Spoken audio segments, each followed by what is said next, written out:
Good morning. Ayin Beis, volume 3, on page 1266. Bottom of 1266, Aleph Resh Samach Vav.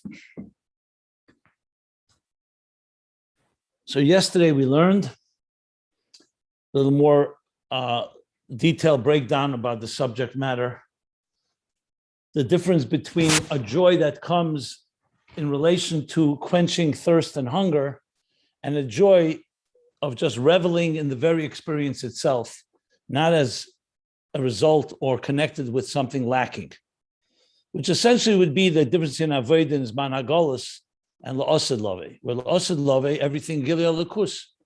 So we're experiencing the divine in a purest and seamless and purest and unadulterated or undiluted fashion.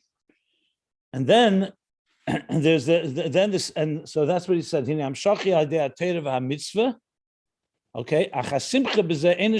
so you could have two situations. The Hamshacha is always through Torah mitzvahs, that's for sure. No matter what's going on, you have to do Torah mitzvahs. That's what God wants us to do.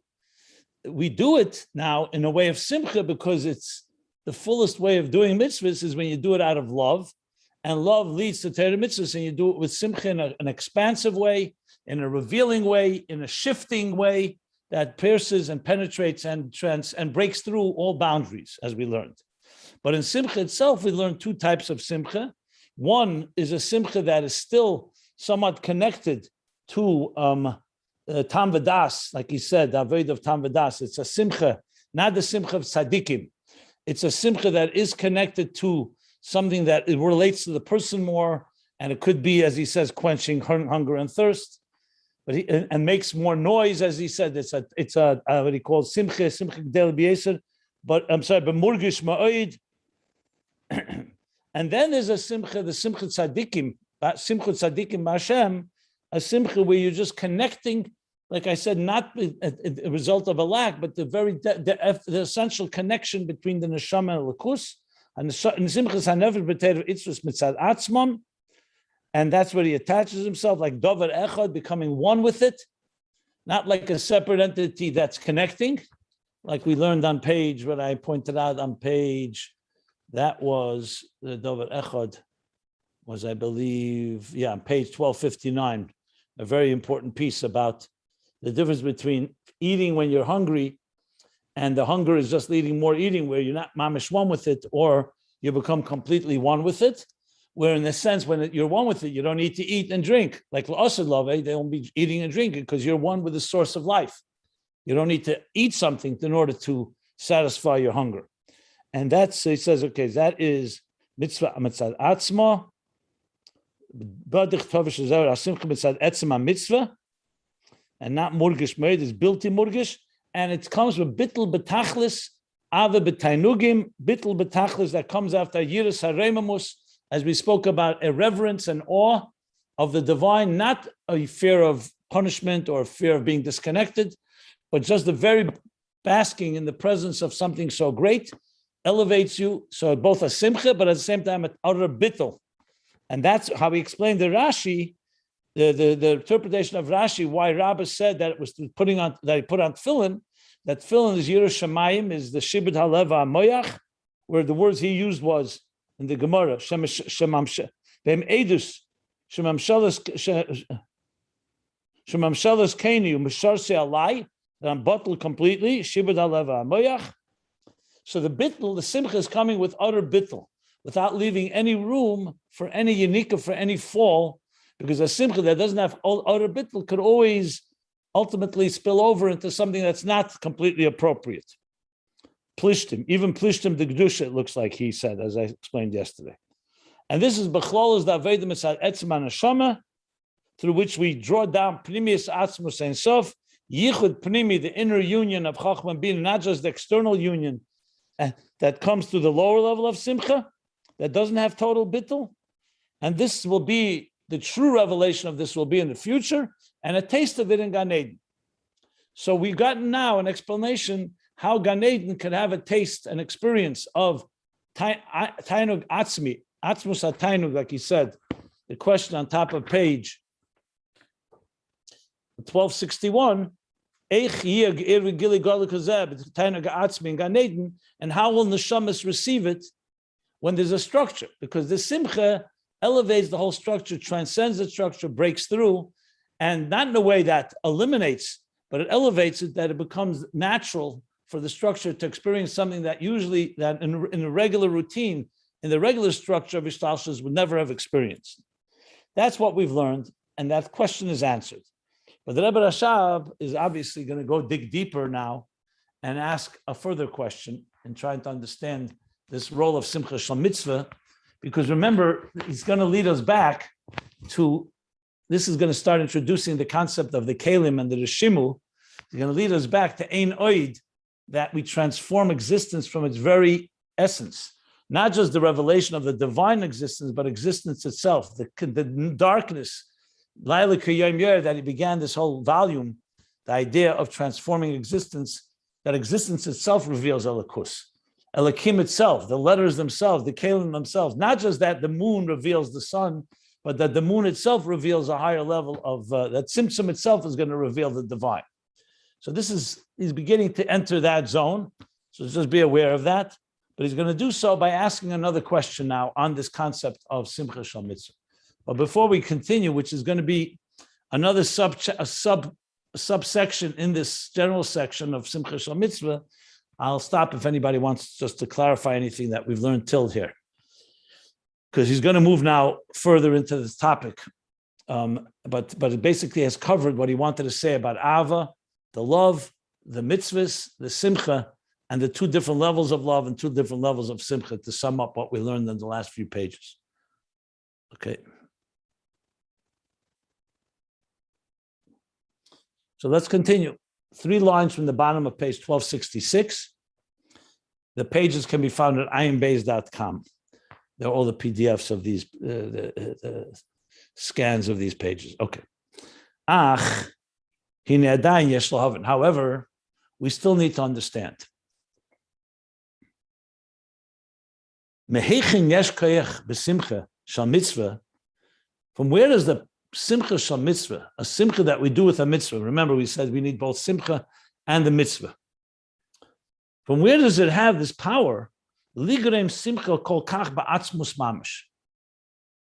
From where does this have this power? From whence does it have this power to cause such a awesome or such a tremendous Simcha kol kach in atzmus mamish? Because remember, this affects all the way to the highest levels of atzmus, beyond the structure of ishtalshus. So it's not just a simcha in the cosmic order and you've so-called raised the bar and elevated the whole structure. But you've reached all the way into atzmus, he said, that was higher than the structure. Ad sheyim is that, to the point, to the extent that that from this we will derive kol ikar inyan gili tesu seir rav tuv hatzofim v'gonus ba'atzmus mamish kanal. Not only do we reach Atzmus, but to the point that from this comes the primary revelation of this abundance of energy, of this intense energy, and the concealed good that's concealed and hidden in Atzmus Mamish. Remember, we said Simcha, like the Simcha of a human being, that the day of the wedding of a child reveals secrets and reveals treasures that he would never have revealed on his own regularly. The king on a day of Simcha comes out from his inner sanctum and reveals himself in ways he would never reveal to the general public. To that extent, so where does Simcha Shel Mitzvah have this power? So he wants to further explain where it comes from. Obviously, he answered the question to some extent because he explains Simcha causes an elevation in us. It causes an elevation in Ishtalshus, and you're fulfilling God's ultimate desire for Torah mitzvahs, so it causes a joy above. But not only that you did the mitzvahs, you did them with joy, as we learned. So that in turn evokes a joy above. But the Rebbe Rashab wants to further drill down. What does Simcha have that reaches so deeply into Atzmos, more than what we've learned till now? And obviously, when we'll see the answer, we'll understand what's being added here. But that's his question, and he's gonna elaborate on the question. Okay, so that's what we're entering now, another section of this Simcha Shel Mitzvah, which, as I said, is going to bring us back in full circle to the central theme of Ayin Beis. Just 1 second, I just want to see something. Yeah. And note, he's saying not the simcha itself does. He says the simcha does. Kol ikar inyan gilui taste to say it. He's not saying that the simcha is the only thing that reaches into Atzmos. Torah mitzvahs clearly reaches into Atzmos because that's God's will. But we're talking here not just reaching, we're talking about transforming Shtalshlus, that it comes down and is all revealed to us. What simcha does, when you do a mitzvahs and Torah mitzvahs, God is very deeply nachas ruach finite. It's a nachas. But he can still have nachas inside his inner sanctum. He doesn't mean he's celebrating with you and with me. We say, La'asad Lavi, God will celebrate with us. Yismach Hashem b'maisav, there'll be a reveal. So simcha is critical in bringing it into our experience, not just that God is affected by Torah mitzvahs. So that's why that's a critical point in this whole discussion. That Torah mitzvahs, like he said, is the previous paragraph, Hamshach is through Torah mitzvahs, but it's simcha that ultimately reveals it and opens up those doors, as well as shifts and changes the very structure of Ishtalshlus. Yeah, I just wanted to point that out. Yeah. Mm-hmm. So, Heichon, okay. How do you do? I don't know if this is the beginning of the answer, beginning or continuing the question. Let me see. Since there's a comma, it looks like he's continuing the question. But, we'll read it, we'll figure it out. How do you do? Now, it's known. How do you do it? Isn't it known, or it's known, B'sheidish ramach mitzusesa, about the discussion of the root of the 248 positive mitzvahs, Shehema hanikraim b'zeya, they are called in Zohar, Ramach Evarim de Malka. They're called the 248 kingly limbs. King's limbs. Evarim is Evarim, and Malka of the king. In other words, as he explains in Tanya, chapter 4, which is what I'm teaching actually now, he explains that it says in Zohar that the 248 mitzvahs are not just 248 commands. You could say, the God, the Melech, chose 248 commands to give us. Whatever they are. Anochi Hashem Elokecha, Zocher Shem HaShabbos, keep Shabbos. We're talking about the positive ones. Avos Yisrael, Avos Hashem. These are commands he gave us. They are his commands, so they definitely identify with him. They're not circumstantial and arbitrary, God forbid. But to say that they are him, you could say, who says the king's command is the king? But the Zohar says something much further. And the Alter Rebbe uses that as a foundational principle in Tanya, that mitzvahs is actually a vorim of the Malka. Obviously, a kavyochel, so to speak. But just like a physical king, when he commands, he's not just giving us a command, I want you to go and plow the field, or I want you to go to war, or I want you to celebrate, whatever the king's command. He's actually sharing his own very limbs and organs with us. So the 248 mitzvahs are actually parts of godliness. Now, of course, God is beyond parts, but as much as we can kavyochel, so to speak, it's actually a piece of the king himself. So it's a very different thing. It's not just I'm saying to you, go do something I'm asking you to do. I'm actually, when you do it, you're actually expressing and you're doing what my arm, my leg, my arm, my head, my foot. So when you learn Torah, you're not just learning a Torah that God said, learn Torah. You're learning God's mind. That is God's mind, manifest in Torah. When you give tzedakah, you're manifesting God's right arm, chesed, raya yamina. When you have reverence or discipline, it's God's left arm. So you're dealing with a direct relationship, as he explains in chapter 4 in Tanya, that when you are performing Torah mitzvahs, you're actually grasping and embracing the very king himself. Which you could have made the argument that's not the case. Just because you follow the king's commands and orders doesn't mean you're embracing him. You could say you're embracing his desire. But is it himself? No. Which just incidentally, it's helpful just to point out, that's why Torah mitzvahs has a mila, the levushim, the garments of machshava, dibra, ma'aseh, Torah mitzvahs have a quality over the neshama itself. Because the neshama, even though it's a chelik elikam emal mamish, but it's like a ben, it's like the king's son. The king's son, as close as he is, be'etzem, to his father, and he is from etzem moyechav, he's, however, not the limbs of his father. He's not a piece of his father's body. He's become a separate entity that carries the very DNA and genetic in structure. Like he's an etzem moyechav, but he's a separate entity. This neshama will go down into this world and do its avodah. Torah and mitzvahs is not a child of God's; it's a limb of God's. And in that sense, you're grasping the king himself. Now, and the truth is, neshamas have a mila over the limbs too, because to be able to be a child of the king in a way is even greater than being a limb of the king. But for all practical purposes, and we're not going into that right now, that's more in Tanya, is that the Ramach Mevarim de Malka, the Yadua, I'm on page 1267, and it's known, She'evarim heim b'chinas hakelim de esses firas datzilis. So what does it mean, Evarim de Malka? We know God is not made up of limbs or organs. So he says the Evarim are referring to the containers of the 10 spheres of Atzilus. Ukmay chesed, the Reya Yemina, like chesed, which is the right arm.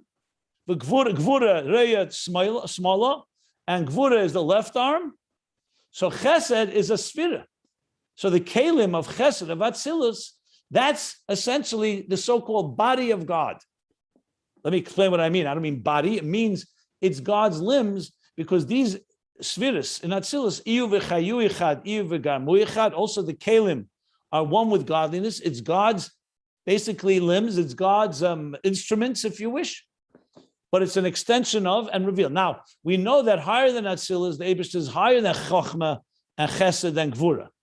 The Alter Rebbe brings that also in chapter 2 in Tanya, where he says, the idea when you say the Eibush is one with his Chesed, you're talking in Atzilus, according to the Arizal.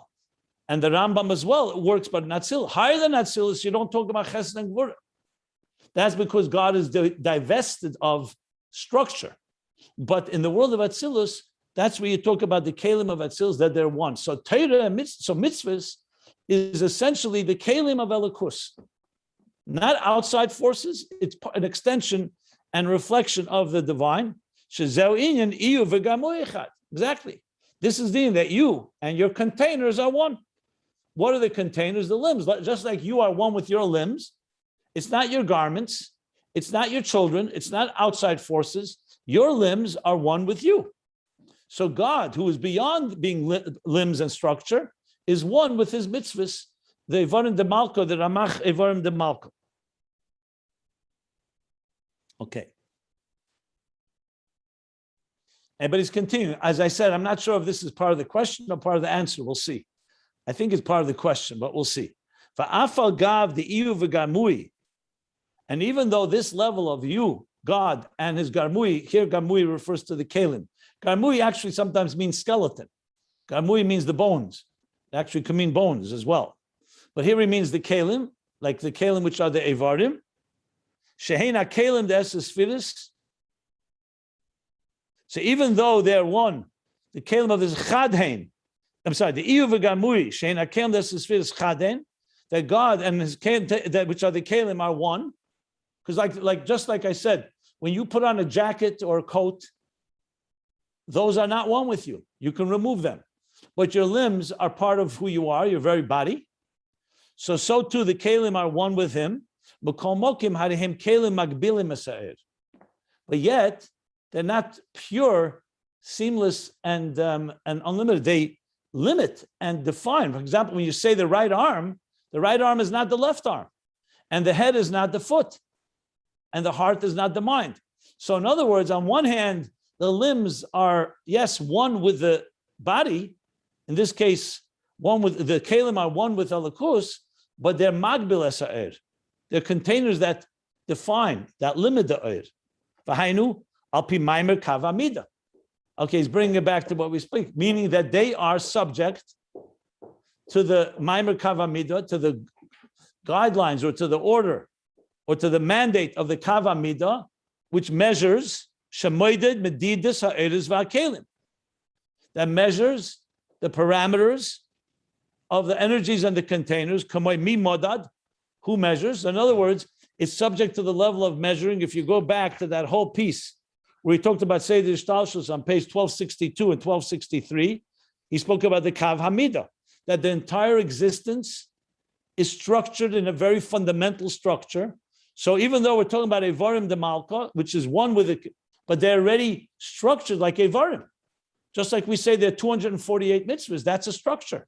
One mitzvah is not like the other mitzvah. One limb is not like the other limb.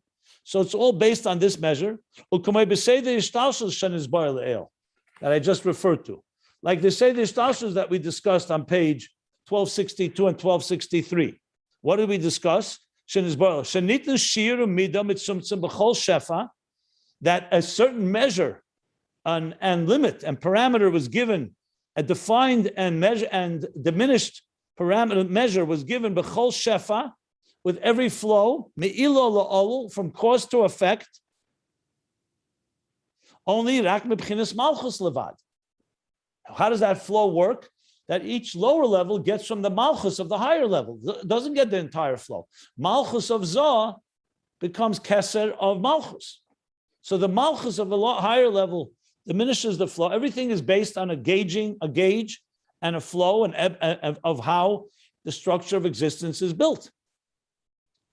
Like we learned at length. Oh wow! He's bringing now the Torah of the Magid, that long parentheses that began 400 pages ago, even more maybe. So he said we learned Be'inyan. This is in volume 2. That God created a number of diminishments, derech kama ilmas, through traveling through different worlds. And he explained what the difference between Sumsumim and Elmas. All this was discussed in volume 2. I don't want to go over it right now. I just want to get through this sentence. Sheheim b'chinas hakelim. They are the containers, shemagbilim esa'er, that confine the energy, umaylimim umastirim, and they cover and conceal. Sheyeh b'chinas mir ta'er be'efen sheyuchel yiskabel. In order that there should be enough, the diminished energy should be just the right amount that it can be received, because that's the whole basis of Seder Shtalshlus. If the teacher would just endlessly flow all his brilliant ideas without a tzimtzum, without tzimtzumim, the students would be overwhelmed. It would flood the fields, so to speak. So the whole point is structure, definitions, parameters, all measured by the Kav Amida that he's describing right now. And this is what Ramach Mitzvos are. They are indeed a flow of the divine, but a flow that is very measured and defined according to each limb, each part of the structure. This is all a long case making for Ramach Mitzvos. The Imkain, Mawa Yisr Maila b'mitzvah shenikra Ramach Evarim de Malka. Since the whole structure of existence is structured, what's the quality of mitzvahs that are called the 248 limbs of the king? Shehem b'chinas kelim dezah. Acher shekvar bo b'chinas midah v'shir b'kav amida. Since you've said that this is already this all subject to a kav amida, let me continue to see how he's explaining the question. So in other words, we just said that it's true that the mitzvahs are ramach evarim, but the ramach evarim are subject to a structure. So what's the quality of mitzvahs? When basically he's saying, what does mitzvahs add over the regular structure of ishtalshus when they too are subject to the 248 limbs? She'em b'chinas kelim dezah, the kelim of Zoh, which indeed they are divine, but they're still containers. They're confined. They confine, limit, and their parameters, chesed, gvura, and so on. The eich nemer, and how do we say Shaidei mitzvahs dafki is teisef ha'ir b'mekele dekula, that dafka through mitzvahs you increase energy in the source of it all. Achi yisesef eir rav atzmi be'eres v'kelim datzilus, to the point that you add a reiv rav, an intense energy and core energy in the eires and kelim datzilus, all the way to malchus datzilus, ubegan eden de bria, and all the way into gan eden of bria.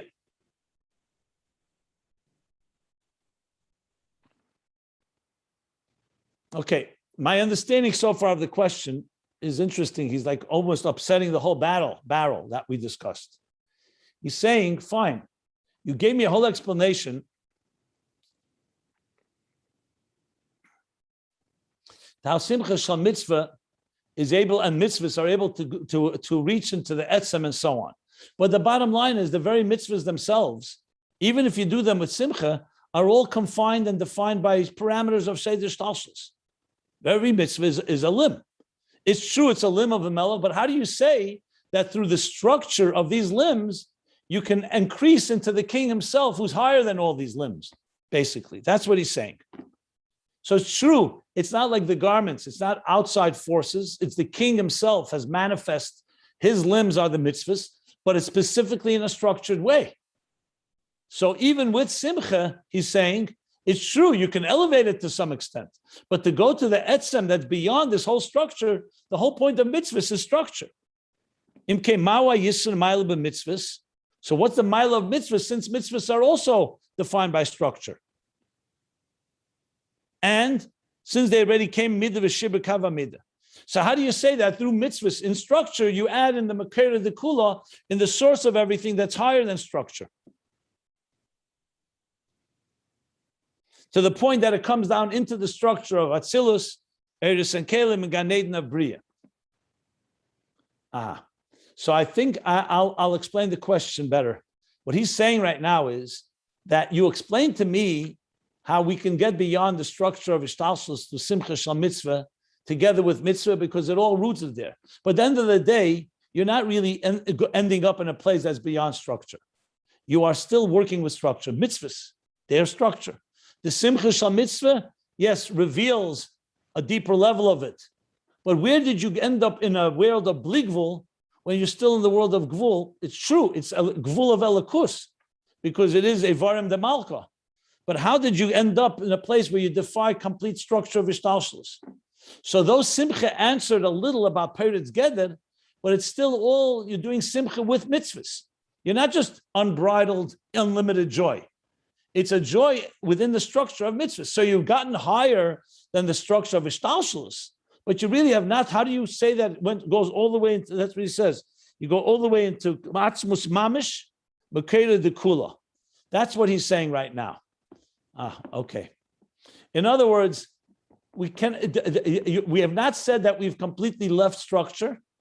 We've just said we've reached higher levels, and ultimately structure seems to be a limit. So the Rebbe Rashab is going to explain how structure actually reveals something that's completely beyond structure, which that he has not yet discussed. He's talked about how to elevate ourselves, but that's the question, I believe, as it emerges from what he's saying. And let me continue, because the question continues. Umashin is boile il. Well, you could answer very straightforward. Didn't you say earlier that it came from B'chol Moedecha, Mesiras Nefesh? We're not just doing Torah mitzvahs in a regular way. We've gone beyond ourselves. We've gone into the core essential love. So he says, Umashin is boile il. The Zeh mitzad aveda be'etzem haneshama. Ba'aveda b'chol Moedecha b'chinas avad rabba b'tainugim. So l'cheda we have an answer. You're right. If you do regular Torah mitzvahs on a regular pace, and you don't have this deep passion and love, like we learned earlier, all-consuming love, that you're completely absorbed and you can't live without God, yes, the mitzvahs then are definitions. But once he's saying, didn't we say that the Aveda that of this higher levels allows us to experience? So he's going to qualify. How do you say Yifle Yeser? So he says that doesn't answer the question. It only makes it more wondrous. Since neshamas are only a small reflection of the kelim, like we learned earlier that the neshamas yotsu v'nifradu. We learned that earlier on page 1250. If you go back 17 pages ago, he said that neshamas are only a ha'arak tanam from the kelim. Commotion is barley ill, but neshamas the Atzilus shenikroim achim v'reim. We learned there that the neshamas of Atzilus are called brothers and friends. So yes, they're a higher level than daughter, the makabel, but they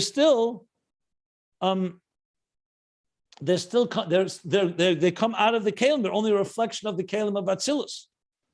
V'kolshkein, and certainly that's the case. The neshamas debiyah, that's even neshamas of Atzilus, so-called exit out of Atzilus and separate themselves from the containers. Yotzu v'nifradu. and from Ageres Akeh to Siman Chav.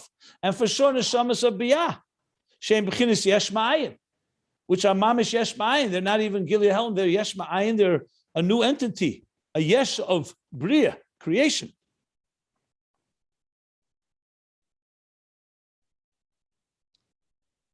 So he's saying, so it's true, you're telling me the Avodah leads to these higher places, but that makes it only wondrous. How does a neshama, which is now exited from the Kelim of Atzilus, experience something that's completely higher than the Atzilus? Finis Boyer, so it was explained as well, that this is due to the root of the neshamas, the root of the neshamas, the way they arose in God's thought, is even higher than all these levels. So maybe that's the answer. So he says,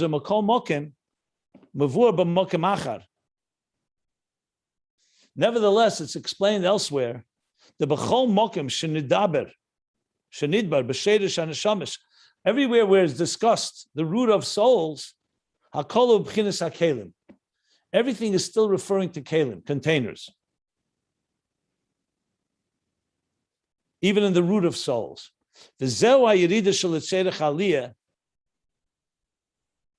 is the descent in order to reach a higher ascent, shemisalim, as the souls go from garmui kelim lechayu to u'kameshin is bar le'il become mekamis, as was explained earlier in a number of places. So bottom line is that a neshamas relate to kelim. V'ayim mashin is bar le'il dibra maskil vayakel Moshe. Look at the Maimer Vayakel Moshe. He refers to volume 2. V'gam, in addition, had in his boyer, it's also been explained the Makom Mokom Hu Aidei Simcha Shamitzvah Dafke. It comes to Simcha Shamitzvah Dafke Varihu B'chinas HaKelim, and all that is all in the level of Kelim. Bottom line is this: he's saying the following, that even though it's true that Avodah B'chol Meidecha, Mesiras Nefesh, Ave Rabbi B'Tainugim, the Tzadikim, they all reach very high levels. But at the end of the day, it's all within the structure of Neshamas, not Atzmus Mamish. And it's all on the level of Kelim.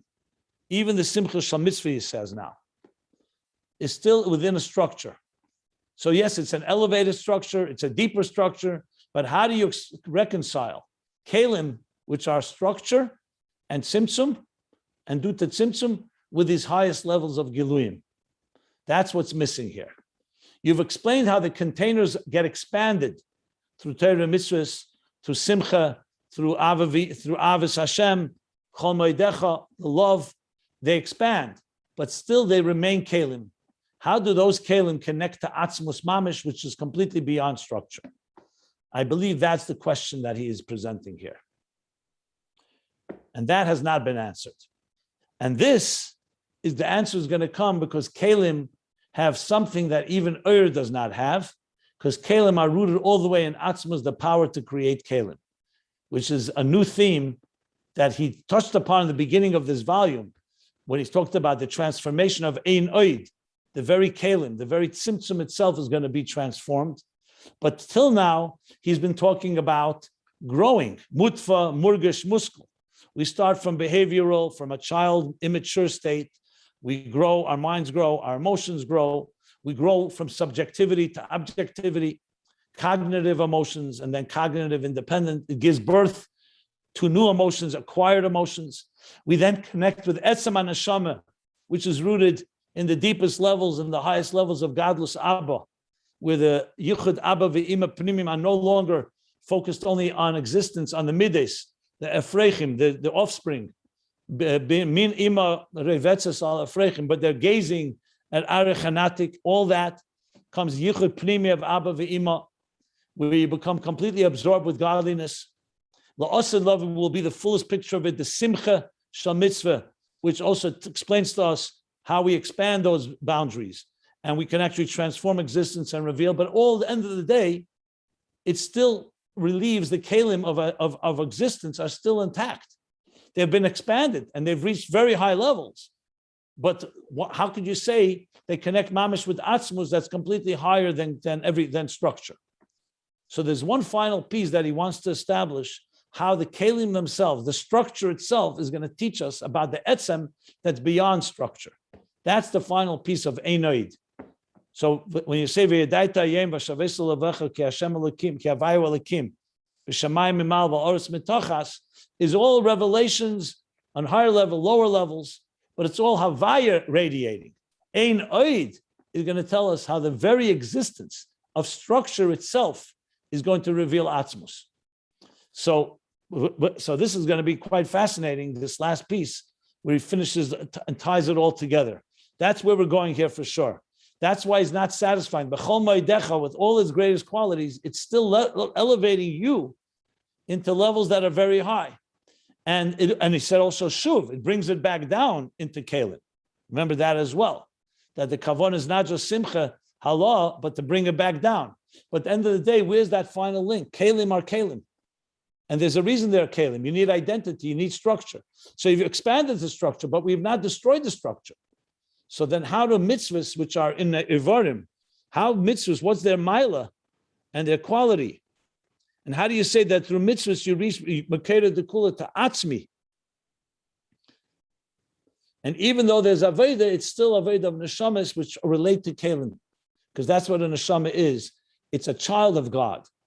And a child of God, even though it connects to Torah mitzvahs, which is the limbs of God, but it's still the limbs of God and the child of God, which still is structure. Not the God that is completely, not the essence of God, which is completely beyond structure. That's what still remains, and that's going to be the next section explaining that. So this is quite mind-blowing, to be honest. I think in many ways comparable to what we learned earlier. And that's what he's going to explain next is going to be that quality. But let me stop here to just, if anybody wants elaboration on what I just said, because there's definitely a shift now, moving to a whole deeper level of unity of Einoid, as we shall learn and as we go further. Okay, your turn.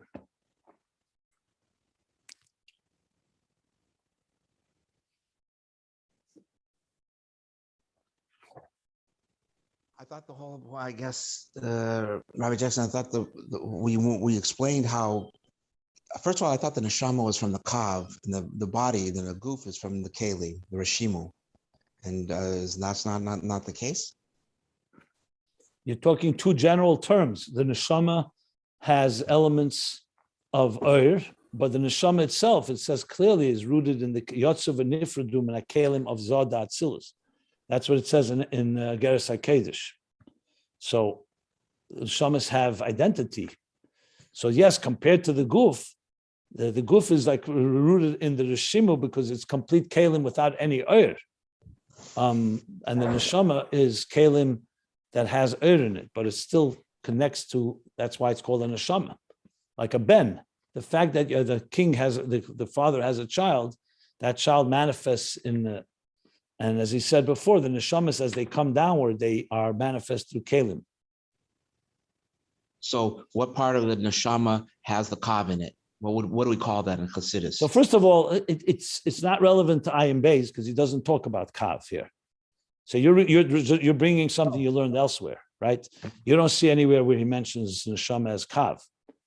So I just want you to understand when you're learning Chassidus, different Maimorim focus on different elements. Which is very important for me to make these boundaries. I have no problem discussing it, but there's nowhere here that you're referring to, right? You're bringing ideas that you learned elsewhere. Is that correct? I thought we talked about kav v'chut, and we thought we said neshama. Where in Ayin Beis? You saw that in Ayin Beis? Maybe your Shiur and Reshimu. Oh, okay. I thought it was. So it's very important because in Chassidus, there's a lot of material. You want to make sure you're covering exactly what you're covering here. He doesn't mention kav here. He doesn't talk about kav. He talks here about kelim, like the page. Go back to 1250. He actually quotes the Geras HaKedesh, where he says clearly, he says the level of achesi, so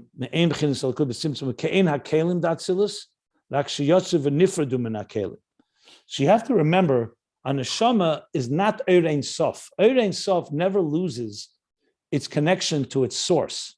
A neshama has the power to come to this world and transform the world. Tells you right away that the neshama is driven by kelim.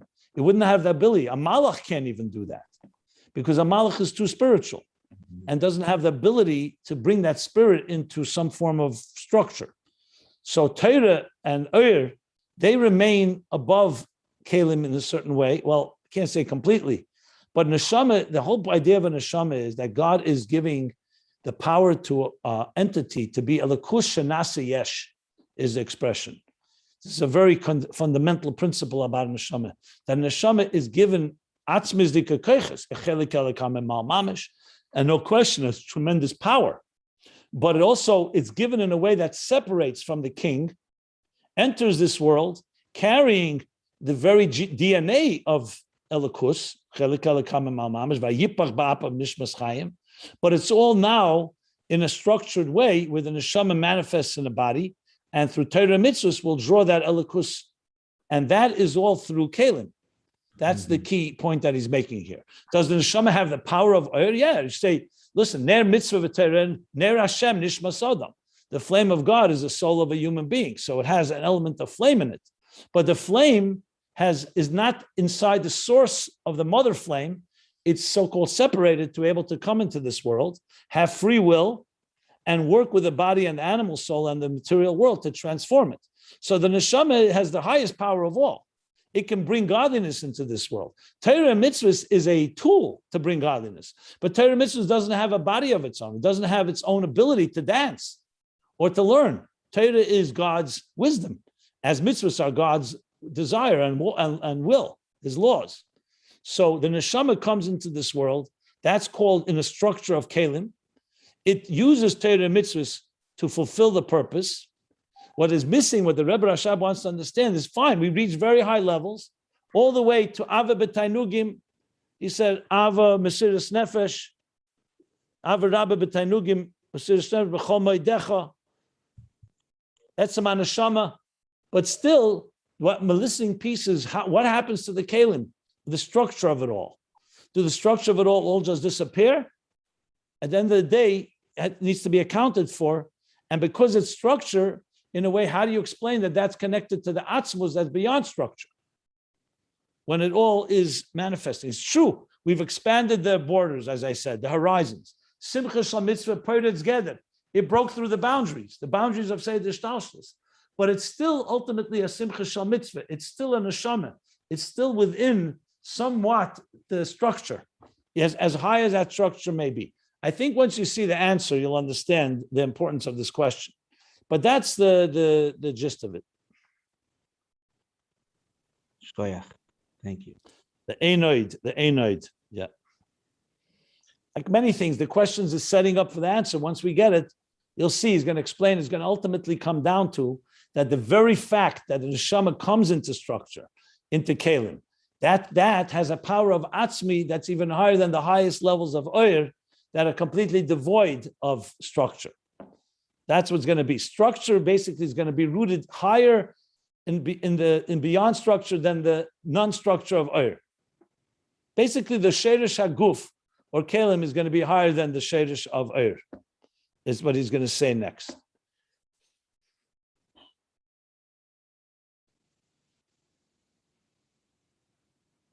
Okay. Plenty more to go. It's going to be nice, beautiful.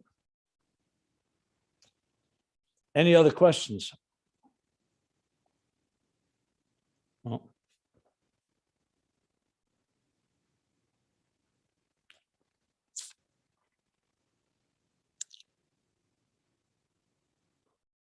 Yesterday, after the recording, so I want to just add something. Yitzchak had asked a question about seemingly that we lose our identities in this process. So it's all about bittul. And I had said to him, which is actually very connected to what we're learning now, that the story is really the other way around. The goal here is not losing your identity, is that your identity itself, which begins as a subjective ego, driven by self-interest, that the identity itself becomes so refined that it's able to absorb and integrate something that beyond your own identity without losing your identity. In other words, we don't start with bittul, say, you know what, you're nothing, you don't exist. The whole point of the tzimtzum is we conceal everything. God conceals in order for you to emerge. So now you're an independent consciousness. You begin your work of refining yourself, expanding your horizons, expanding your containers, like a child. A child knows only Aleph Beis in the beginning, ABC. The mind expands. It begins to learn Bechamish Lemikra. It begins to learn more. As we expand, our identities become receptive to things that are higher than our subjective interests, to the point that your very identity becomes one with something with you don't care about your identity. I don't want to say care. You no longer, you suspend your identity because your identity actually becomes far greater when it's absorbed by the divine identity. We're going to learn this piece that the fact that you began with an identity, Kalim, is actually going to be a critical component to lead you to these highest levels. Because if you wouldn't have that, you could say, you know what, I began first with self-interest, shalei lishma, and I reached lishma. But as the Rebbe says, we want b'teich shalei lishma, ba lishma. That the real pnimius of your very ego and identity is actually rooted in atzmus, but you need to become aware of it through your avodah, and then the yesh amiti, the yesh anivra becomes one with the yesh amiti, while also being absorbed in something greater. So you have the best of both worlds. But ego and identity is not defined the same way. Once you come to, in other words, when you realize how God created your identity, that you're not a self-made man, then your identity becomes far greater than if you thought you were created your own identity. That's the interesting twist that changes here. You know, right now we fight for our turf and we hoard, you know, I need to be somebody. I have an ego. I have vanity. I have pride. I want to be respected. And people fight. You know, the whole world, people are fighting for so-called their turf. What you come to learn is that your real identity is God giving you that uniqueness. So it's not about me, me, me. It's about God, God, God, who wants you to have your identity. And it's not because driven for self-interest. That exactly is what God wanted, that you be a unique, specific individual and manifest something that only you can manifest, not out of ego and arrogance and wanting awards and money and influence, but because that is what God wants. So essentially your identity becomes a divine identity. And as we're going to learn, that those kalim are rooted in the deepest levels of atzmus, but it has to go in the order that you begin first with your yesh, like Esav. Yaakov has to train Esav, and then he reveals in Esav the real root of his power in atzmus. On its own, the body and the ego would never come to this. It needs the neshama to teach us that. So it needs the to teach us the power of the kalim. I have to correct myself because the neshama here is associated with kalim, but the fiyerach guf and keli, guf and neshama, it has that element, but also the neshama, as it comes down below, that coming down below is going to reveal the deepest etzem of what the neshama really has in its highest root. So it goes back and forth. You start with who you are, you come to learn things about greater than yourself, a lot of bittul necessary. Then you come to learn that bittul is your greatest identity. You are bittul. And then bittul becomes your, like I've said many times, bittul does not become buttul. Your bittul becomes the source. You become an eternal identity, not just a mortal one defined by your own resources and your own limits, as great as they may be. That's, in a nutshell, the whole picture of this discussion and a lot of Chassidus. Yeah. Sure, that was beautiful. I like this idea that we learn about the power of or precisely so that we can then understand the power of Gashmis or Keli. Yes, yeah. Yeah, absolutely. You see, or introduces bittul. Yesh introduces etzem. But the irony is, etzem without bittul is directionless. We can't just say, hey, I'm an etzem. You have to earn your way. So even though you fundamentally, the etzem is deeper in the yesh and the keli than it is in the but it's critical. Without the you don't have the gilu, you don't have the awareness, the consciousness. So it's somewhat like Einstein said, that science without religion is directionless. I'm sorry, science without religion is without a soul, and religion without science has no direction.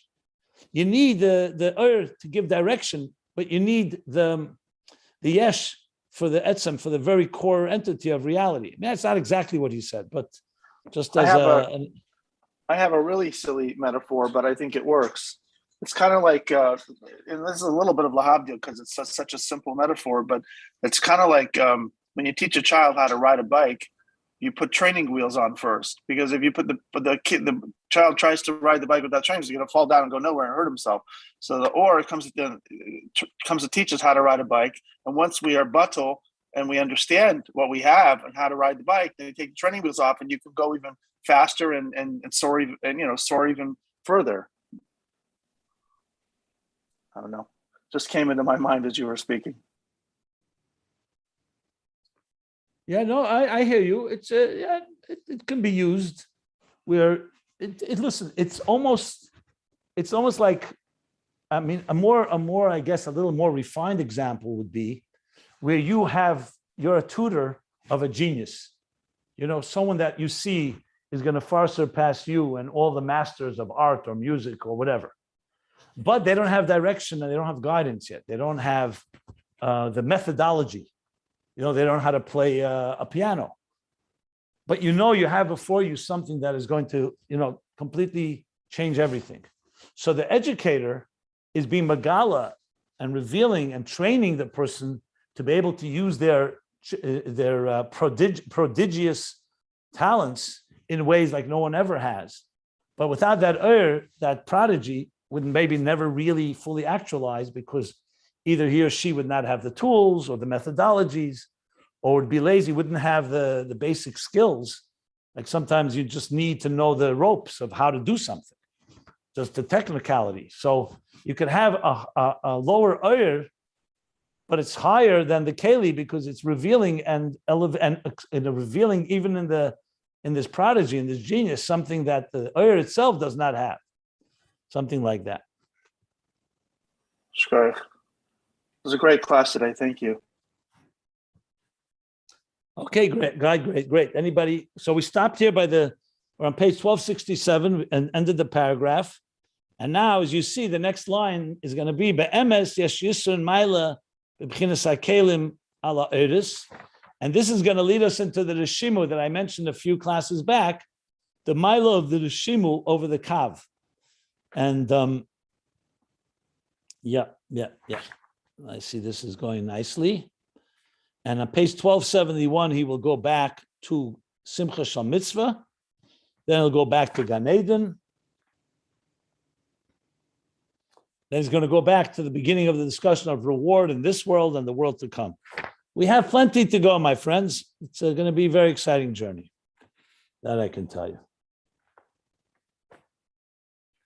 Wow, a lot to go. Okay. Interesting.